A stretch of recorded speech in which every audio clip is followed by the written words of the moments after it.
Tonight, a close look at a groundbreaking opera opening tomorrow in Lincoln Center. It's about Malcolm X, a troubled young man who transformed into an icon of the civil rights movement. This play opening more than 3 decades after it was written. It's called X, The Life and Times of Malcolm X, and it covers his transformation into a much followed leader and his sudden and tragic death, assassinated as he was about to give a speech at the Audubon Ballroom in Harlem back in 1965. He was only 39 years old when he was killed. With a behind-the-scenes look at this new and important opera, here's entertainment reporter Sandy Kenyon. The life and times of Malcolm X had an epic scope that lends itself to opera.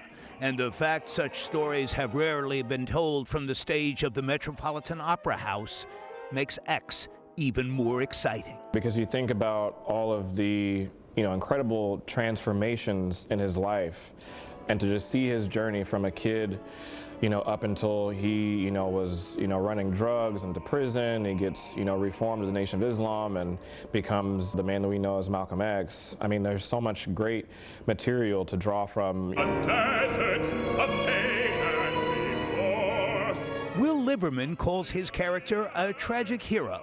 The opera's composer agrees. He goes through all this transformation through this fire and comes out with a revelation about who he is and what he's going to mean to the world that he struck down.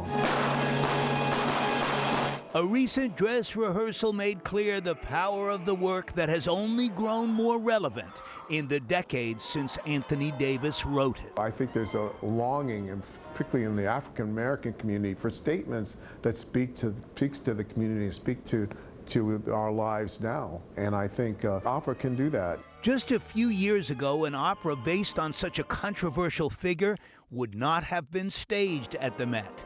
But Leah Hawkins, who plays the dual role of Malcolm's mother and wife, sees a moment of genuine change here.